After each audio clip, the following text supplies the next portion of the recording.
L'univers canon de Star Wars s'enrichit chaque année de plusieurs nouveaux récits sous forme de comics. Voici donc la chronologie des séries comics adultes du canon Star Wars. À noter que l'année 0 correspond à la bataille de Yavin ayant vu la destruction de la première étoile de la mort. Environ 200 ans avant les événements de la menace fantôme, la série La Haute République s'intéresse aux défis des chevaliers Jedi de cette époque, dans une galaxie beaucoup moins stable que celle connue au début de la prélogie. Avant les événements du jeu vidéo du même nom, la mini-série Jedi Fallen Order Dark Temple narre une mission de Cere Junda, alors jeune padawan impulsive du maître Jedi Eno Cordova. Peu de temps avant les événements de l'épisode 1, dans la mini-série Darth Maul, l'apprenti Sith tente de capturer une padawan afin d'assouvir son désir de vengeance contre l'ordre Jedi. La série anthologique L'Ère de la République offre 10 numéros uniques sur les différents héros et vilains de la période prélogique.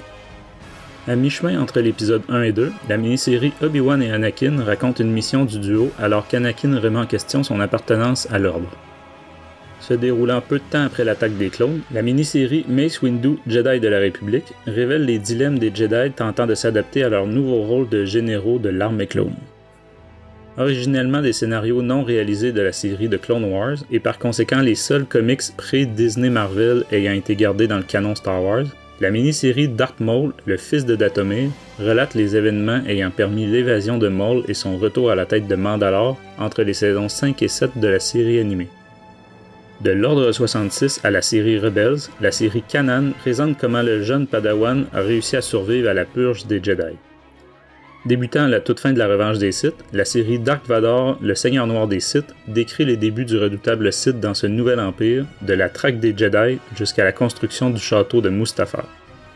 Adaptation du roman du même nom, la mini-série Thrawn expose le cheminement du célèbre stratège, de son incorporation à l'Empire comme simple élève officier à son poste de grand amiral à la tête de la 7e flotte. Peu de temps avant le film Solo, le numéro unique Beckett raconte une courte aventure du contrebandier et son équipe face aux maraudeurs d'Enfi's Nest. La mini-série Han Solo, cadet impérial, comble le saut temporel du film pendant lequel le jeune Han tente de devenir pilote de l'Empire. Tout juste avant de se retrouver à l'écran, Lando Kit ou Double narre les événements qui mèneront l'équipage du Faucon Millennium à se joindre à l'aventure du film Solo. Enfin, adaptation du film, la mini-série Solo développe les événements vus à l'écran grâce à l'ajout de plusieurs scènes inédites. Quelques années avant Rogue One, le numéro unique Cassian et K2SO, Besoin impérieux, révèle leur rencontre, libération ou réquisition du fameux droïde par l'espion rebelle. La mini-série Vador Sombre Vision s'intéresse à l'impact psychologique chez 5 personnes ayant croisé ou côtoyé le Seigneur Sith dans différentes circonstances. La série anthologique L'Ère de la Rébellion présente 10 numéros uniques sur les différents héros et vilains de la période de la trilogie originale. Après une courte apparition dans une autre série, la mini-série Cible Vador nous ramène le cyborg Bellert Valance qui rassemble une équipe de chasseurs de primes afin d'abattre une cible des plus ambitieuses, le Seigneur Noir des Sith. Adaptation du film, la mini-série Rogue One développe les événements vus à l'écran grâce à l'ajout de quelques scènes inédites. Débutant dans les minutes suivant la fin d'Un Nouvel Espoir, la mini-série Princesse Leia relate les tentatives de rassemblement des Aldéraniens éparpillés dans la galaxie afin que leur culture survive à la destruction récente de leur monde.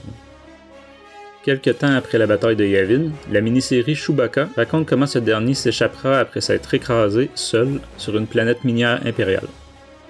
Dans la mini-série Han Solo, la course du vide du dragon, le renseignement de la rébellion demande à Han de participer à la plus grande course organisée de la galaxie afin d'extraire plusieurs de leurs espions dont la couverture est compromise. La plus longue du canon actuel, la série Star Wars de 2015, a exploré les aventures des héros de la rébellion des lendemains de leur victoire sur Yavin à la contre-attaque impériale sur Hoth 2 ans plus tard. En parallèle de la série Star Wars, la série Dark Vador de 2015 a quant à elle suivi le Seigneur Sith dans les conséquences de sa défaite de Yavin, ainsi que sa découverte de l'existence de son fils. Crossover des séries Star Wars et Dark Vador, Vador abattu narre un épisode critique où la rébellion sautera sur une occasion surprise d'abattre le Seigneur Noir isolé. Débutant juste après la fin de la série Dark Vador, la série Dr. Aphra de 2016 dépeint les péripéties de la jeune archéologue maintenant libérée de son service envers Vador.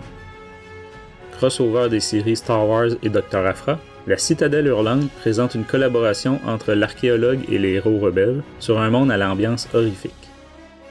Avant son arrivée sur Bespin, la mini-série Lando récite le vol d'un yacht de luxe par Lando et son fidèle ami Lobot. Le numéro unique Les Tempêtes de Crète raconte l'installation de la base rebelle sur la planète cristalline qui servira de refuge à la Résistance 30 ans plus tard.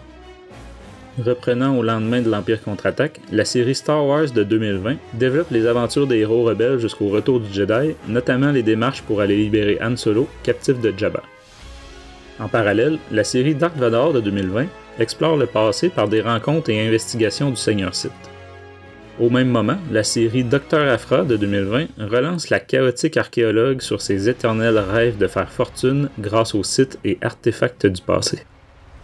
Enfin, toujours simultanément, la série Bounty Hunters présente de nombreux chasseurs de primes en compétition violente entre eux, dont Valance, Boba Fett et Bossk.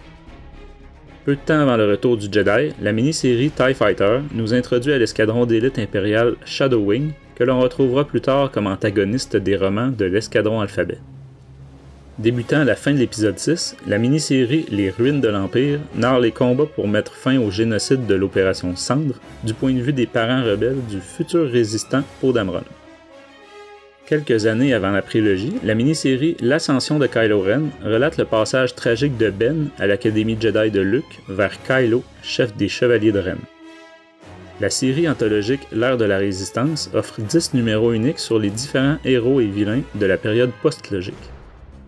De plusieurs mois avant le réveil de la Force jusqu'à quelques jours après les derniers Jedi, la série Poe Dameron suit les combats du héros de la Résistance et de son escadron Black.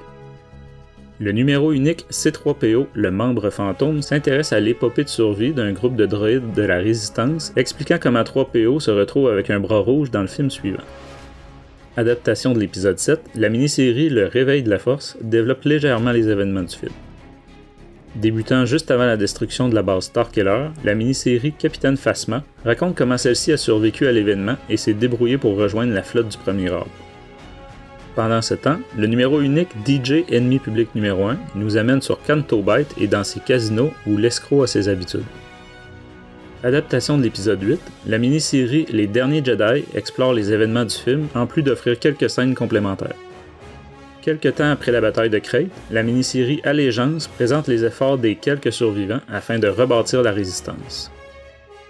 Enfin, tout de suite après, la mini-série Galaxy's Edge relate une mission d'un groupe de mercenaires tout en offrant des histoires du passé sur des personnages bien connus ayant traité à l'avant-poste Black Spire de Batuu. C'était Francis Pelletier de Star Wars 101 par Star Wars en direct. Et vous êtes à jour dans le canon comics? Quel serait votre top 3? On veut votre avis en commentaire. Et on vous invite à écouter les podcasts de Star Wars en direct, critiques et analyses de tous ces albums. Si vous avez apprécié et voulez d'autres capsules synthèse, merci de vous abonner, de laisser un pouce bleu et de partager sur vos réseaux. Et que la force, du savoir, soit avec vous!